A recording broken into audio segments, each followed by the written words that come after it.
vez. Nós estamos alegres porque o Senhor está conosco. Glória a Jesus. Quero ler com os irmãos a Bíblia Sagrada, a carta de Paulo à igreja de Corinto, capítulo número 10.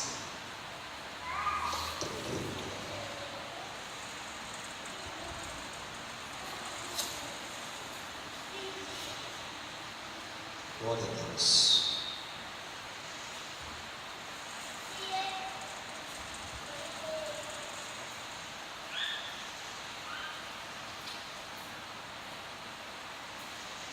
Já no último aí, viu, irmãos? Verso 32, 33. E o primeiro versículo do 11, 1 Coríntios, capítulo 10. Glória a Jesus.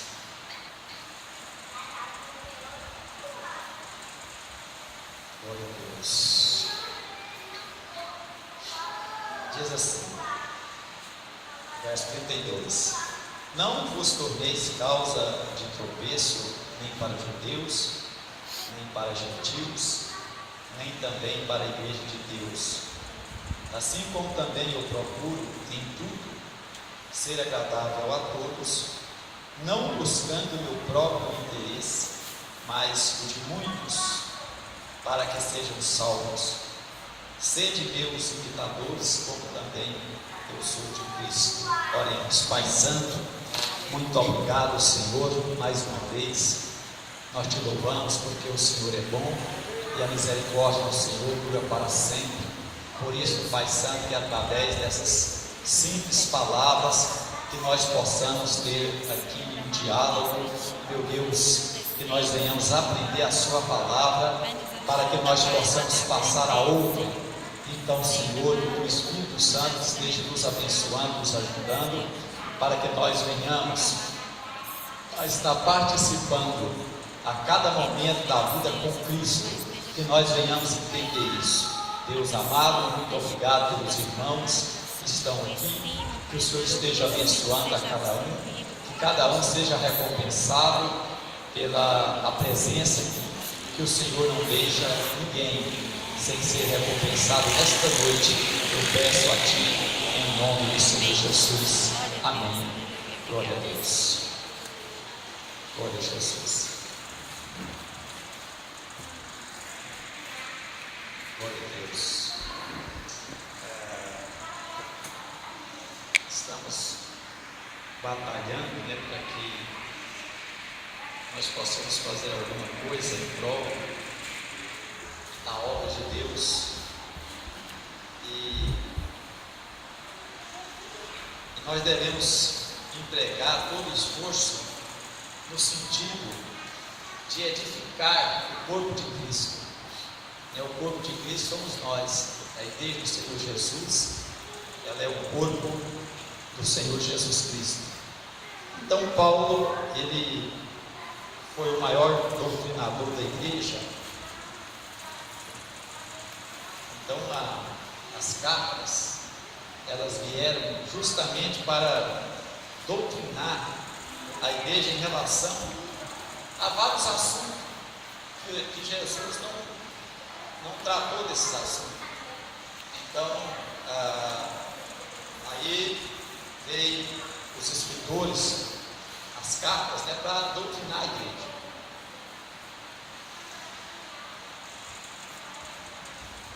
E como é sabido pelos irmãos, que a igreja de Corinto, ela foi fundada pelo apóstolo Paulo, na segunda viagem missionária que Paulo fez para a Ásia Menor, e ele fundou esta igreja ali, na cidade de Corinto.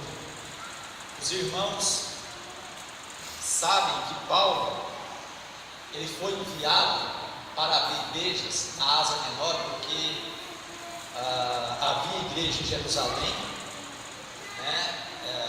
algumas circunvizinhanças ali, Judéia, Samaria, e chegou até em Antioquia, né, que era uma grande cidade ao norte de Israel. Hoje está localizado lá o Líbano, parte também da Síria, né, ao sul da Turquia, e foi ali aonde os primeiros crentes foram chamados de cristãos.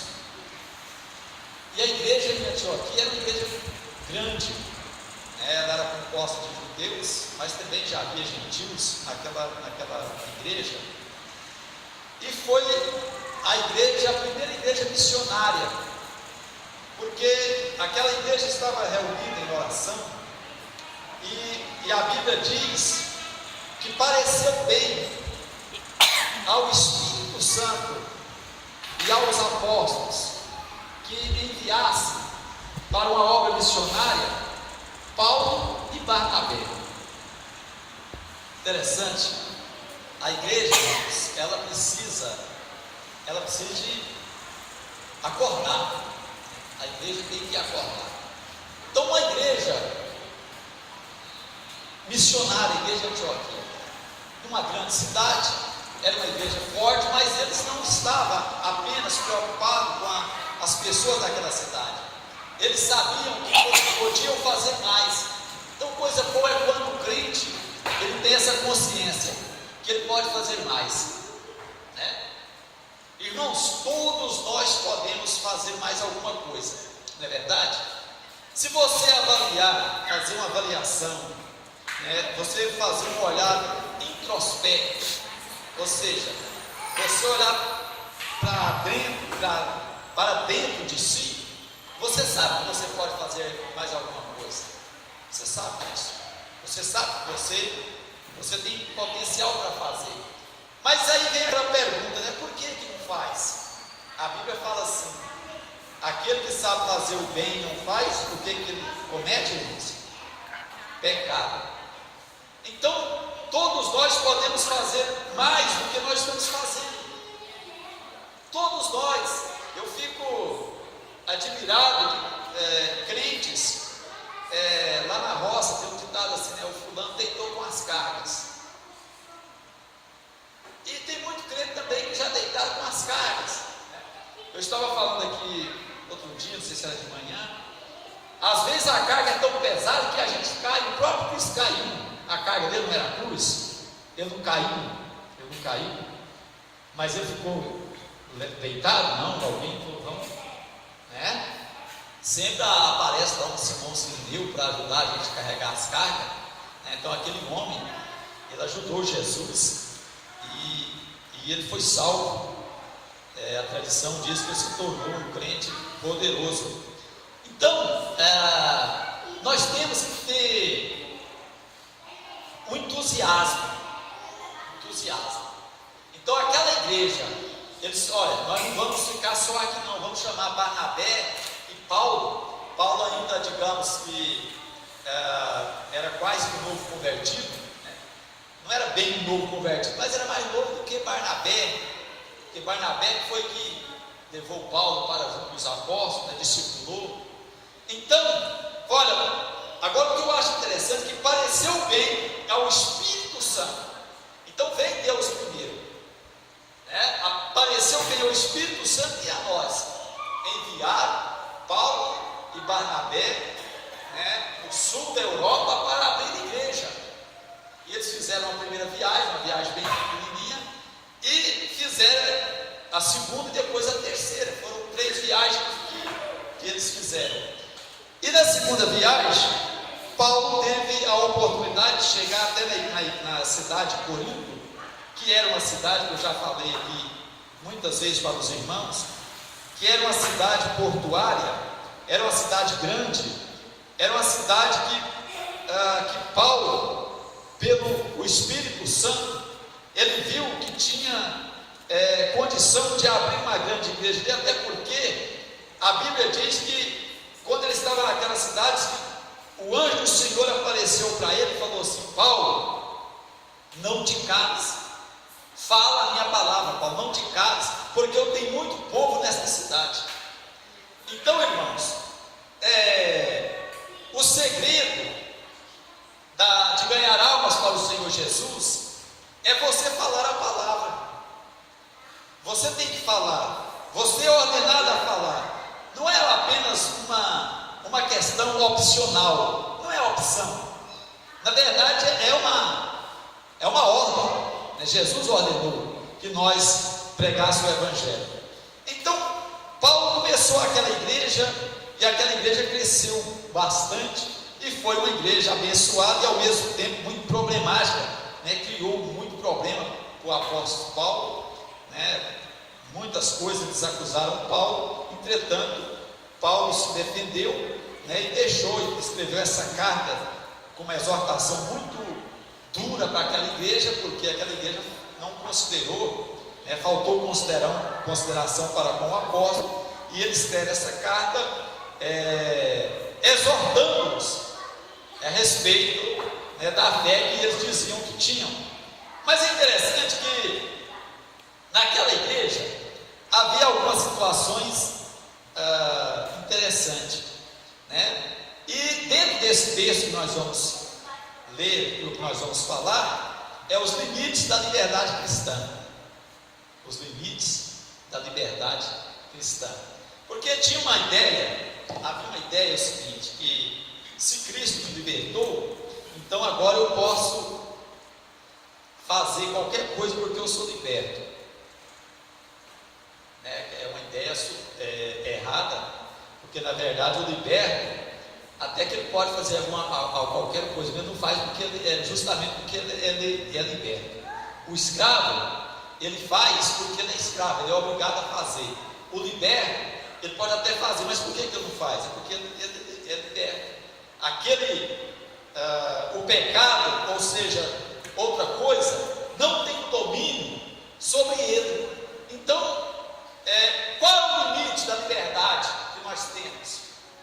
A igreja de Corinto não soube fazer um discernimento correto com os limites que Jesus deu, e usava da liberdade para poder fazer coisas desagradáveis, muita coisa, falta de união, acusação, irmão levando irmão da justiça, é uma série de situações que aquela igreja tinha, desordem no culto.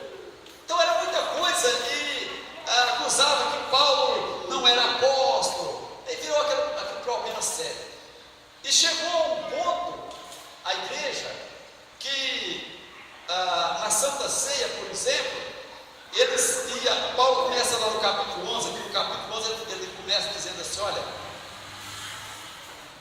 eu deveria louvar a vocês, mas porém eu não vos louvo, porque quando vós ajuntais, não é para melhor, mas sim para pior, ou para pior. Imagine, irmãos, os crentes se reunirem, em vez de adorar a Deus, em vez de ter comunhão uns com os outros, e nós, aqui dentro do templo, fazermos divisões, e tratar um irmão melhor do que o outro, em detrimento do outro, fazer acepção de pessoa. Então Paulo falou assim: eu não vos louvo, porque vocês reúnem para pior. Então Paulo os critica duramente, porque naquela celebração eles se reuniam um grupo de irmãos, uns eram pobres, outros eram ricos. Os ricos reuniam por um lado, os pobres por outro, e os ricos, porque eles comiam antes da Santa Ceia, comia tanto, que ficava enfarteado, digamos assim, era glutonaria, e os pobres ficavam mamando os dedos do dedo, porque não tinham o que comer. Imagina uma igreja desorganizada, irmãos. Imagina nós fazer a Santa Ceia aqui, e eu me reúno aqui com um grupo de irmãos, e coloca ali uma comida, uma mesa farta, frango assado, cupim assado, irmãos? Batata frita, todo mundo gosta disso, gosta não? Coca-Cola, Antártica, e tá lá aquela muita fruta. Aí tem outro grupo ali, tem lá um pãozinho seco, diante de ontem, pão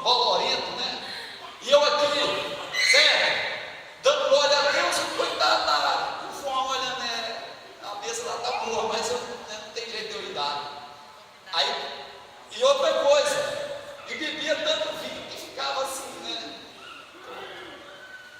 Pai do Senhor, irmão. Alegre, né, irmãos? E Paulo falou: vocês estão reunindo para pior. A igreja é problemática. E aí o seguinte, essa liberdade que eles tinham estava trazendo escândalo para os irmãos. Porque Paulo, irmãos, eu estava falando aqui com as irmãs outro dia, a maior força que existe e a maior doutrina, ela é o amor.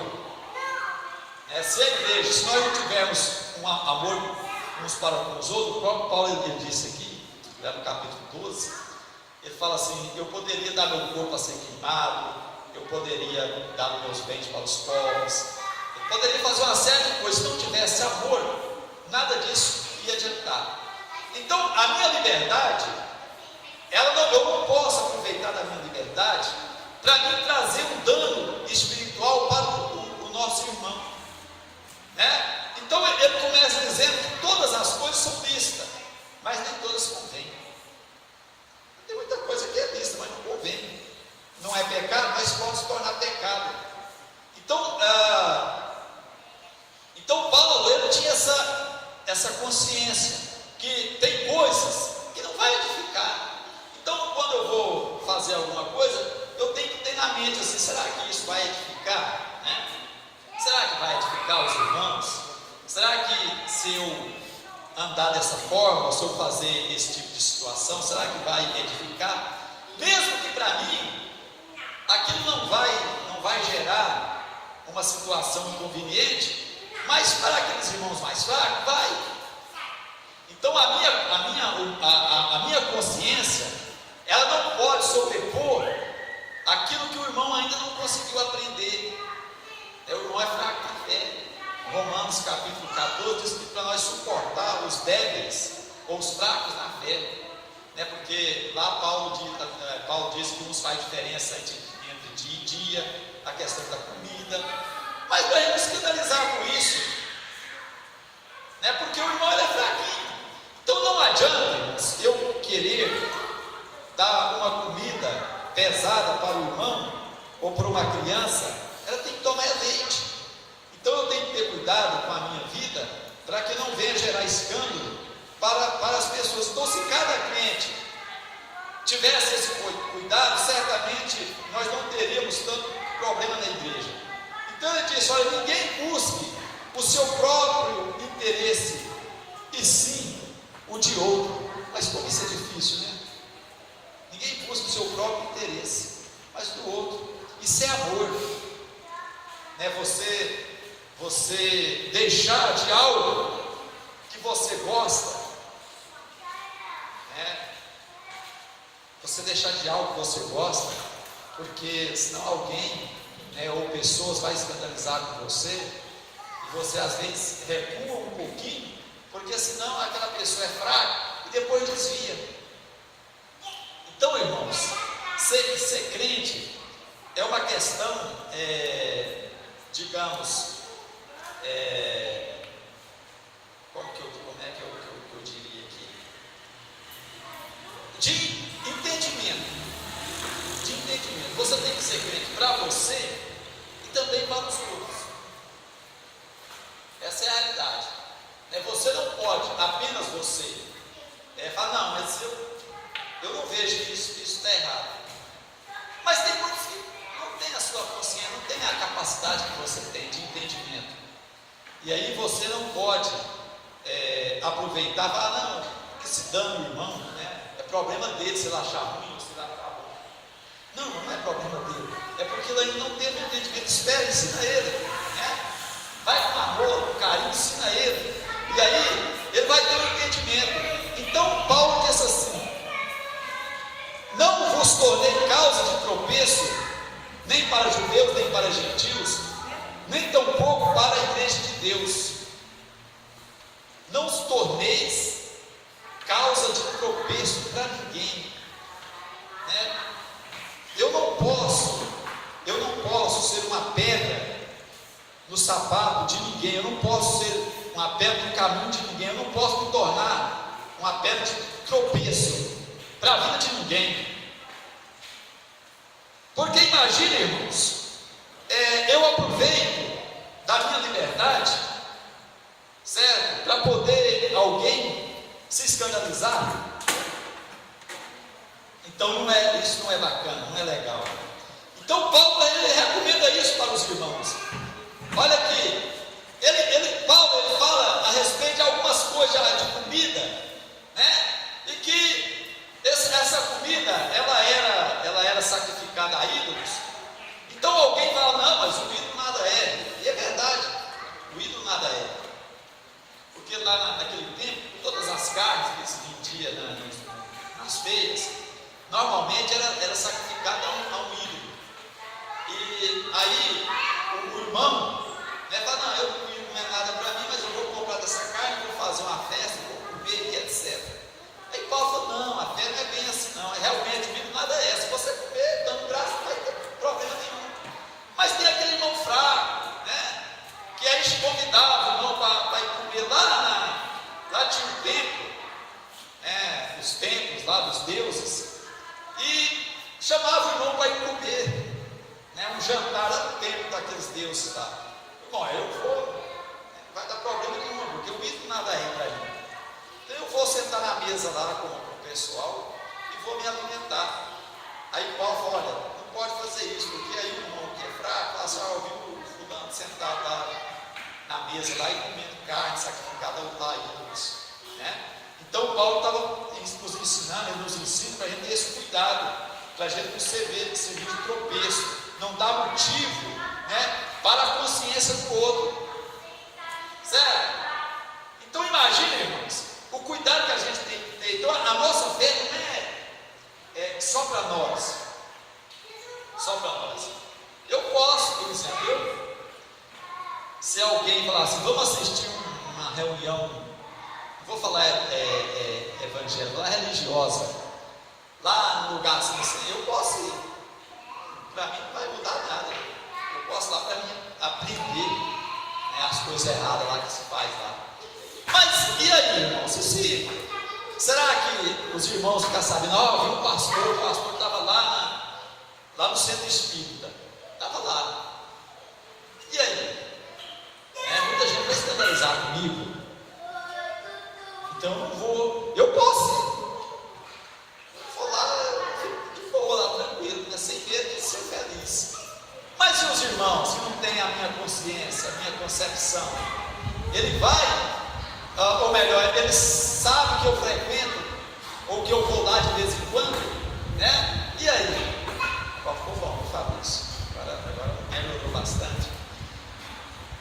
Olha, irmãos, a não ser que você tenha um propósito.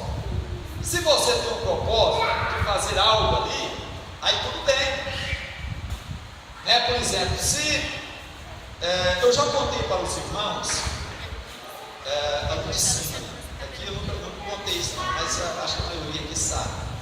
Eu ainda menino, crente, aí eu chamava as pessoas para ir no culto lá na minha casa, né? Ajudava 100 pessoas nesse tempo lá, né? O pessoal, as terras eram pequenas, né? Então os chacareiros e tudo, era aquele culto maravilhoso, né? E nós dirigíamos um culto, cantava, aquela coisa. A gente tem que ter entusiasmo para fazer as coisas. Aí eles fizeram lá uma novena. Fizeram uma novena. Aí me convidaram, né, os colegas. Aí alguém falou assim, vamos ver se o Mauro vai vir na novena, porque a gente vai na casa dele, vamos ver se ele. E como não tinha nem igreja ainda, eu era o primeiro crente na região, meu pai falou assim, se eu ir, eu vou tranquilo. Aí sentei lá no meu banco, lá o pessoal ficou alegre, né? Normal. O pessoal ficou alegre, eu sentei no meu banco lá, e eles rezou, né, não sei quantas Ave Maria, não sei quantas Nossa Senhora e tal. Eu estou lá sentado. O pessoal fez o trabalho deles lá, de boa lá. Aí na hora que estava terminando, a dona Anitta, né, não esqueço nunca dessa história, tinha lá o altar, né? Aí tinha a imagem da Aparecida, um tamanho assim. Ela falou: agora todos, eu quero que todos venham aqui e dão um beijo na senhora. Aí meu pai falou assim: você vai? Eu falei: não, pai, agora eu não vou dar.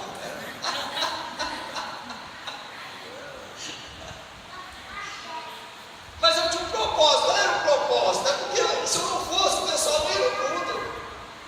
Então ficaram felizes. Depois terminou, eles veio me cumprimentar. Não, agora, a hora que você fazer outro culto, a gente vai. E moral da história, uma grande parte deles ficaram crentes. Depois me convidaram para ir numa festa. Eu vou na festa. Aí cheguei na festa, né? Nossa Deus, muita cerveja e muita música sertaneja e não sei o que, né? E também nesse tempo, só eu que era crente.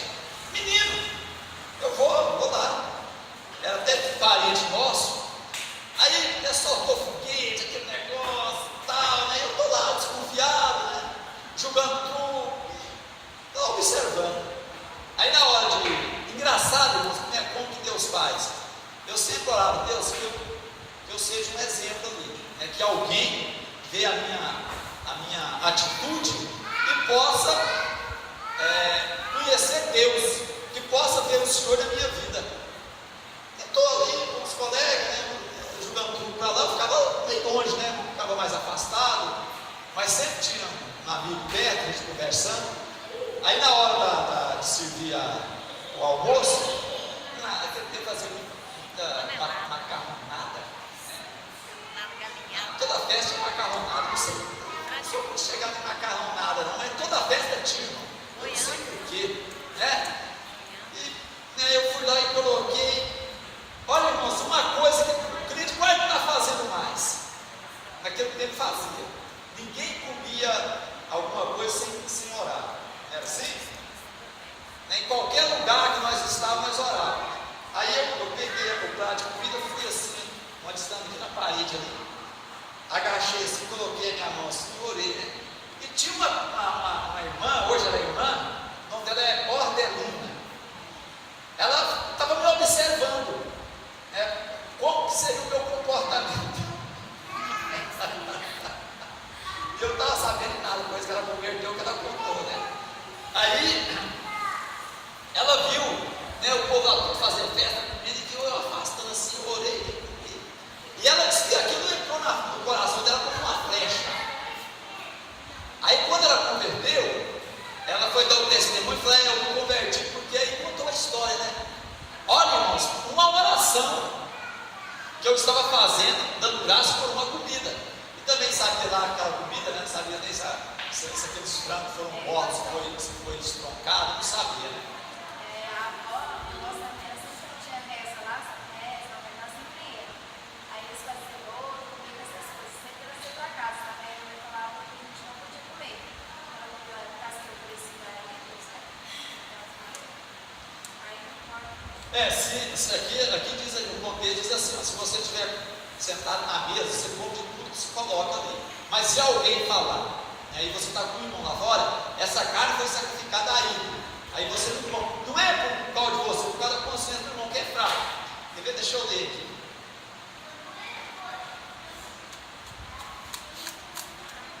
Olha, comer de tudo que se vende no mercado, sem nada perguntar-lhes, por motivo de consciência, porque do Senhor é a terra e a sua plenitude.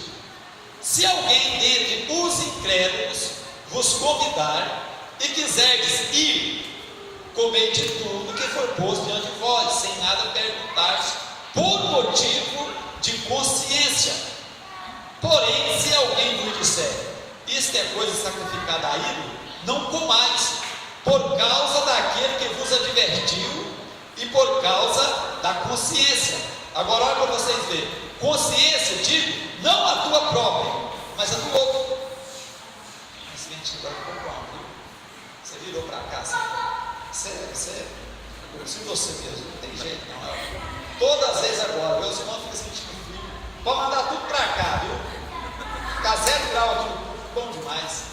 Deixa aquele jeito, ninguém mexe ali, viu, irmãos? Deixa esse vento tudo para cá. Então, irmãos, olha aqui, mas a do outro. Pois por que há de ser julgada a minha liberdade pela consciência alheia? Então, eu estou lá aí, o irmão é mais fraco, né? Olha, essa carne foi sacrificada aí, foi oferecida lá ao São Pedro. Então, quer dizer, por causa da consciência do irmão, então eu não vou comer, mas se eu estiver sozinho, poderia comer. Isso não vai fazer mal para mim mesmo? O hino nada é. Agora, antigamente ela ensinava isso mesmo, mas é o seguinte, mas é porque os pastores ensinavam isso. Agora, se alguém mandou a comida lá para sua casa, né, e você não, ninguém te avisou a forma que ela foi preparada, e você chegar lá e chamar as crianças e agradecer, você pode comer à vontade, não vai te fazer mal nenhum, né? Agora, se tiver alguém, né, que é fraco, às vezes até distante, e está te observando se você vai comer, aí tem que vigiar. Mas irmãos, o hino nada é, né? Então, antigamente era assim mesmo. Então, para evitar alguma situação, né, porque ele fala assim: ó, se eu participo com ações de graça, por que hei de ser vituperado por causa daquilo porque dou graça, ou que seja envergonhado? Portanto, quer comais, quer bebais, ou façais outra coisa, qualquer fazei tudo para a glória de Deus. Então, é folia de reis, né?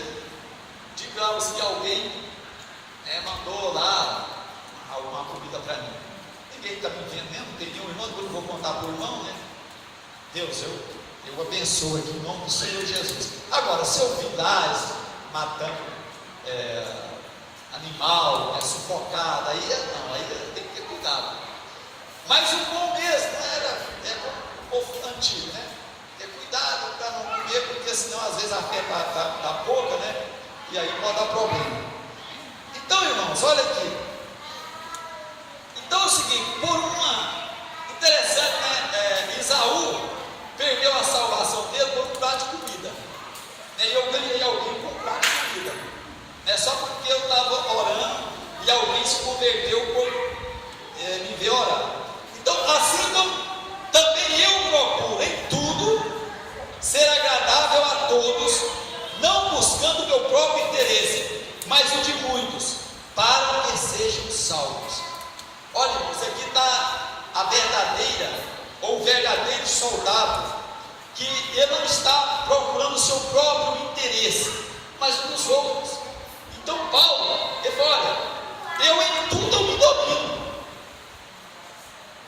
é para ver se alguém seja salvo.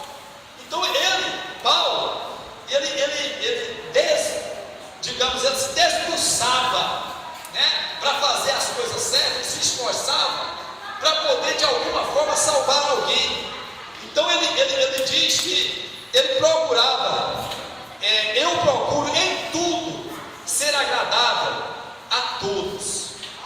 E você já observou que tem crente que ele não é agradável, a presença dele não é agradável? Não é agradável, né? Ele, por exemplo, qualquer lugar que ele chega, logo ele cria uma situação de dificuldade ali. Ele cria uma polêmica, ele cria alguma coisa assim, né? Por quê? Falta de entendimento. Então Paulo falou assim: olha, eu procuro em tudo ser agradável a todos. Olha, Paulo, ele disse, nessa mesma epístola, eu fiz fraco para ganhar os fracos. Não porque ele fez fraco no sentido que ele pegou, não. Então é o seguinte, para mim ganhar um bandido, eu vou ser bandido com ele. Não, Paulo não estava dizendo isso. Ele não estava recriminando, né? Aqui, ó, eu às vezes estou subindo ou descendo aqui, tem um pessoal ali que gosta de uma bebidinha, né? Aí ele diz: ó, pastor, senta aqui mais nós. A Bíblia fala para a gente sair da roda dos esclarecedores, né, irmão? Mas ali, dentro da direção de Deus, eu falava: vou, né? Aí eu fico conhecendo um pouquinho, pastor, a Bíblia fala isso mesmo? Faz muita pergunta. Já pagaram até picolé para mim ali. E os membros gostam de mim, viu, irmãos? Então é o seguinte: ser agradável. É bom, né, quando alguém vai no nosso lar e ele é agradável, né? Você falou: graças a Deus, né? Agora eu vou conversar bastante. Mas quando chega alguém, né, que não é agradável, você já fica, né? aquele desejo que vai embora depressa, né? Joga sal no fogo, né? Coloca a vassoura atrás da porta. Quem é que faz isso aqui? Vai não? Não acredito não. Antigamente era assim. Vocês nunca escolheram vocês não? Chegava alguém assim, vai lá, chamava eu de pretinho, né? Neguinho. Vai lá, neguinho, joga sal no fogo. Ou então coloca a vassoura atrás da porta para a pessoa ir embora depressa. Essas são superstições, né, irmãos? Mas ser agradável. Paulo, ele conviveu bem no meio de todo mundo. Ele convivia bem. E aí alguém falava dele, mas não falou de Cristo também. Por que Jesus teve problema no ministério dele? Porque Jesus era agradável. Jesus só batia forte, era os religiosos, né, que o acusavam. Tem Paulo aqui na igreja de Corinto. Mas duas pessoas eram agradáveis. É bom você estar perto de alguém que tem palavras boas para te falar, né, que tem uma palavra de conforto, mesmo tem uma palavra de exortação, mas aquela palavra ela vem com amor, né? Ela vem de forma agradável, vai no seu coração, você fala, poxa, mas você sabe que eu vou fazer isso mesmo? Eu vou andar por esse caminho para ver se é esse mesmo. Mas tem crente que não é agradável, ele chega, fala de um, fala de outro, né? E meu Deus do céu, que coisa!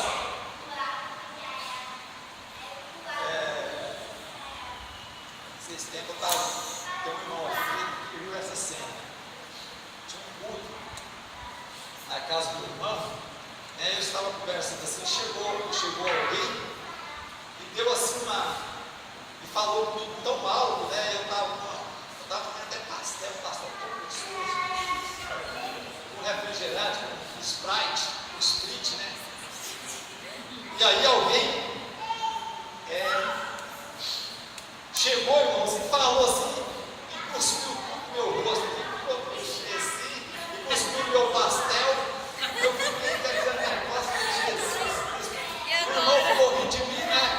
E eu tive que comer o pastel e foi um jeitinho de passar. Eu não podia passar na hora que o irmão estava olhando para mim, mas eu tinha que ser agradável ao irmão, né?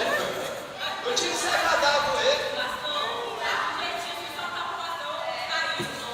Eu não tive essa sapiência, viu, irmão? Eu vou comer esse cuspo do irmão. Falou e cuspiu tudo assim, no meu rosto assim, né? E me olhando para me conversar com ele. Eu falei, Jesus, o estômago embrulhou, né? Você vai ter que eu bater nele. Até que eu falei, vou mandar isso para mim. Ser agradável, né? Vamos ser agradáveis, irmãos, né? Às vezes eu vou fazer uma visita e ele gosta de mim. Eu vou fazer a visita, eu preciso, né, porque ele mora próximo a vários irmãos da igreja, né? Então eu vou fazer a visita. Mas ele me vê bem, e aí eu estou falando bosta, né?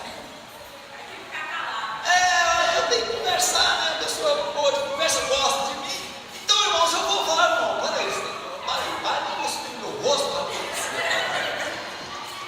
é você desagradável, né? Então a gente suporta, né? Suporta, deixa cuspir no rosto, né? Fazer o quê? Paulo, uma vez, para ele poder ir lá para os judeus, ele falou, ele não é judeu, é nada. Nós não aceitamos ele aqui, ele fez um voto e rapou a cabeça. Paulo fez isso.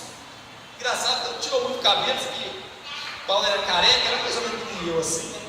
Mas ele rapou para poder ficar no meio dos judeus. Então, gente, ser agradável é tão bom, né? Você visita um irmão, né? Ou alguém chega na sua casa e você fica feliz, né? Mas, irmãos, a gente convive, as pessoas precisam de aprender muito, né, a respeito da Bíblia Sagrada. E às vezes chega pessoas na nossa casa, né? E vai, irmãos, 3, 4 vezes na semana, né? Ele fica 3, 4 horas na sua casa, né? Falando, e eu tenho ansiedade, né?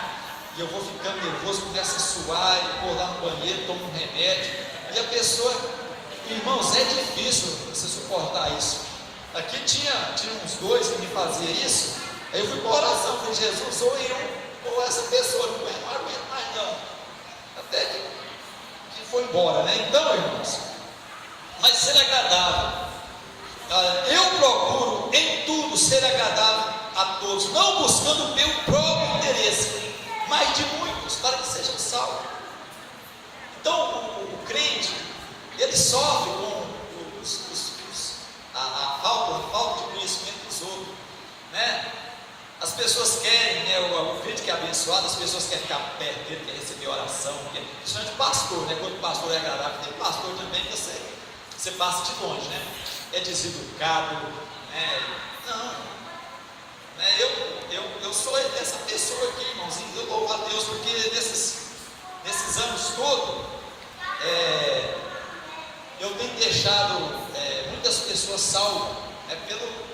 Pela minha forma de ser, só pela minha forma de ser. Então, eu não busco o meu próprio interesse. Não, aqui é o seguinte, né? Tem que ser depois eu e tal. Não, nós não vamos buscar o nosso próprio interesse, né?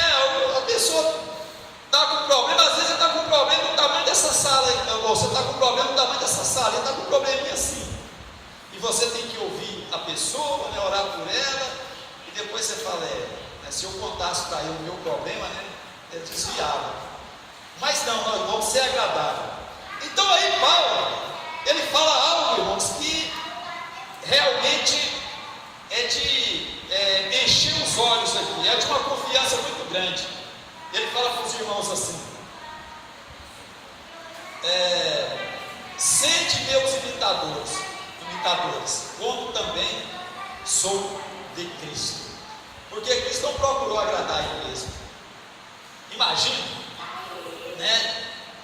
Imagina Jesus. Jesus passava fome para os outros alimentar, né? Ele passava sede para os outros beber, ele ficava sem dormir para outro dormir, né? Ele adoecia para outro ficar sadio, ele sofria para o outro não sofrer. Irmãos, olha o que é a consciência de um cristão, né? Se de alguma forma você salva alguém, então Jesus ele não é o exemplo. Aí Paulo falou: não me imita, porque eu imito a Cristo. Então a Bíblia diz assim: que haja em nós o mesmo sentimento que houve em Cristo Jesus. Então Jesus ele não procurou o seu próprio interesse, o interesse das pessoas. Então ele era assim, ó, a não ser com os fariseus, mas em relação aos pecadores, Jesus sempre estava disposto a pagar a doença, a sofrer por um pecador. Jesus sempre estava. Uma certa feita, já era tarde, mas tinha aquele demoniado gadareno, estava do outro lado do mar da Galileia, e já estava tarde, Jesus estava cansado. Falou: vamos entrar no barco, vamos atravessar o mar. O mar da Galileia não é tão grande, mas imagina um barquinho a vela, né? O mar da Galileia dá uma faixa de 15, 16 quilômetros de largura, por uns 20 e poucos quilômetros de comprimento. O mar da Galileia é chamado de mar, mas na verdade é um lago, que o Rio Jordão forma esse lago. Ele não é grande, mas a vela, 16 quilômetros, 20 quilômetros da vela, hein? O vento soprar para você ir, para ir lá e expulsar uma legião de demônios. Então Jesus sofreu para ver se de alguma forma ele salvava alguém. Então Paulo falou: sempre meus imitadores. E Paulo vai além.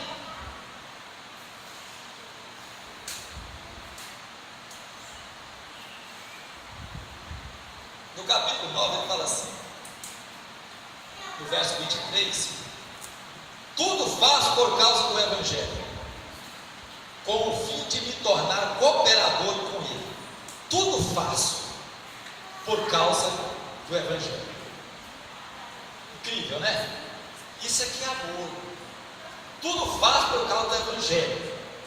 Então, gente, a nossa vida, nós não podemos viver só para nós. Na verdade, os crentes, eles têm que viver para os outros. É difícil, mas é sacrifício mesmo. Jesus falou: quem quiser vir após mim, renuncie a si mesmo. Quantas coisas a gente renuncia, né? Às vezes você está com um projeto,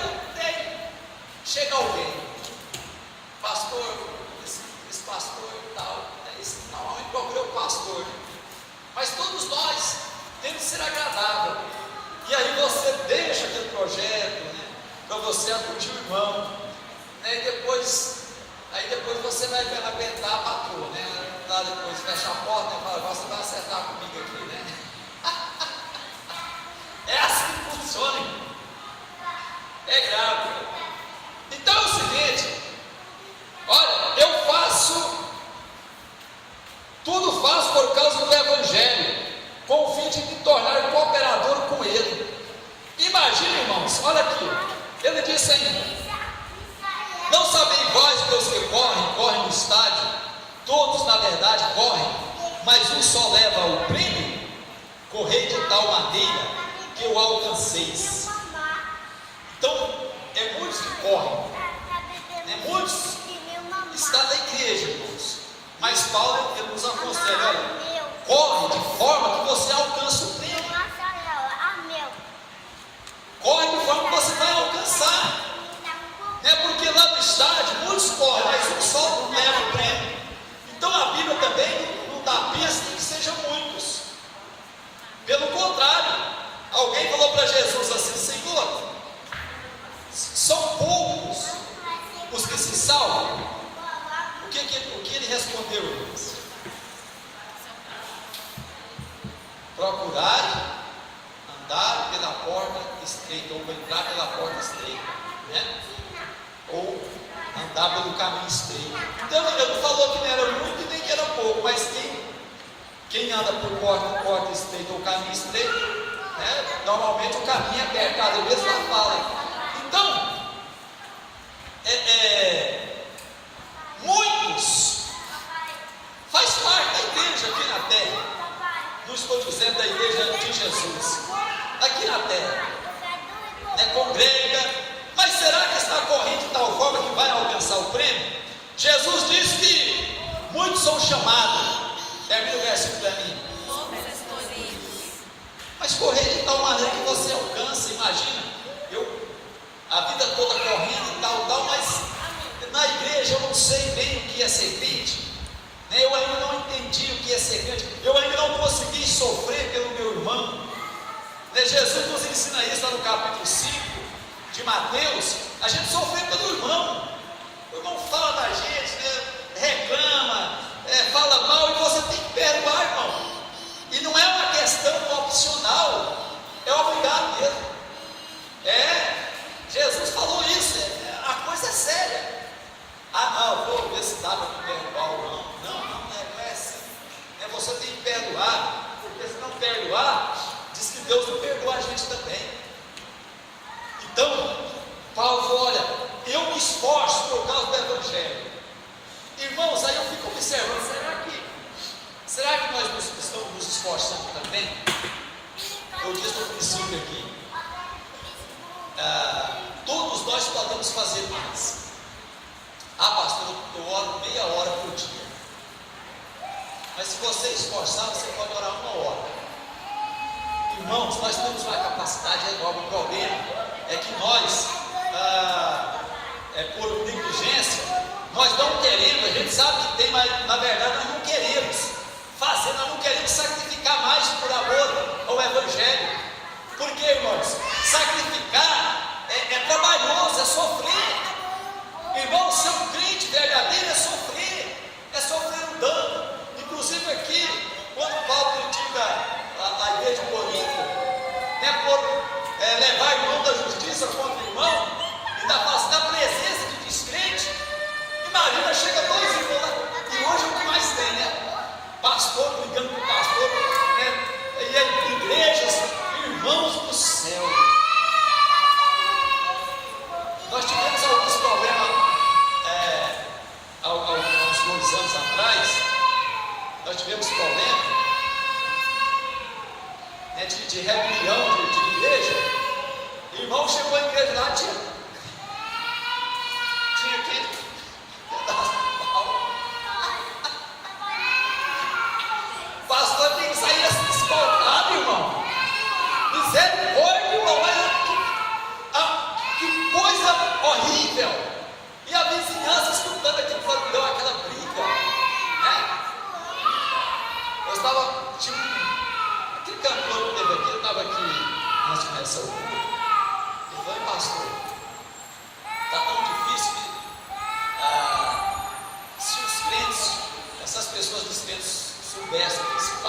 fosse mesmo, eles não ficariam crentes. Mas é verdade, né? A Bíblia fala para a gente ter cuidado com a aparência, né? Você demonstra ser aquela coisa e tal, mas lá dentro, os fariseus não eram assim, né? Jesus falou assim: olha, vocês parecem um sepulcro caiado, né? Vocês vão no cemitério de rico, né? Aí, em cima da tumba, né? Eles fazem aquelas. Como é que chama aquele negócio lá?